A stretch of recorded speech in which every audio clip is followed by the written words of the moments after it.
સુરતમાં Khajod dumping site પર ભયાનક આગ ફાટી નીકળી હતી. બપોરે 11 વાગ્યાથી લાગેલી આગ પર 5 સ્ટેશનથી 7થી વધુ ગાડીઓ દ્વારા પાણીનો મારો ચલાવી આગને કાબૂમાં લેવાનો પ્રયાસ કરવામાં આવી રહ્યો છે. મળતી માહિતી પ્રમાણે સુરતના ખજોદ વિસ્તારમાં કચરા માટેની ડમ્પિંગ સાઇટ બનાવવામાં આવેલી છે. આ ડમ્પિંગ સાઇટ પર સવારે 11 વાગ્યા આસપાસ અચાનક આગ ફાટી નીકળી હતી. ઘટના અંગે ફાયર વિભાગને જાણ કરવામાં આવતા 5 સ્ટેશનની 7થી વધુ ગાડીઓ ઘટનાસ્થળે દોડી ગઈ હતી.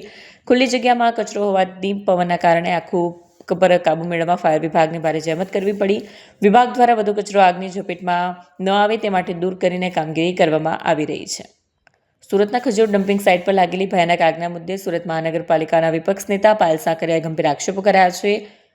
પાયલ સાકરિયા સાથે વિપક્ષ દંડક રચનાબેન નિરપરા અને બીજા કોર્પોરેટરોએ ખજોદ ડમ્પિંગ સાઇટની મુલાકાત દરમિયાન જણાવ્યું કે આજે સવારથી ખજોદ ડમ્પિંગ સાઇટ પર લાગેલી છે અને અનેક કલાકો વીતી જવા છતાં આગ હજી કાબૂમાં નથી આવી. કોઈ પાલિકાના અધિકારી ફરક્યા નથી, કોઈ જીપીસીબીના અધિકારી ફરક્યા નથી, પોલીસમાંથી પણ કોઈ ફરક્યું નથી, જેના પરથી સ્પષ્ટ થાય છે કે આ લોકોની કેટલી મિલીભગત હશે. પાયલ સાકરે વધુમાં જણાવ્યું કે સુરત મહાનગરપાલિકા દ્વારા 14 લાખ મેટ્રિક ટન કચરાના નિકાલનો દાવો કરવામાં આવ્યો હતો, પરંતુ હકીકતમાં તેનાથી પણ અનેક ગણો વધુ કચરો સાઇટ પર પડેલો છે. આગના કારણે સમગ્ર વિસ્તારમાં ઘનઘોર ધુમાડો છવાઈ ગયો છે. પ્લાસ્ટિક સળગવાના કારણે પર્યાવરણને નુકસાન થયું છે અને આસપાસના વિસ્તારોમાં જનસ્વાસ્થ્ય માટે ખતરો ઊભો થયો છે.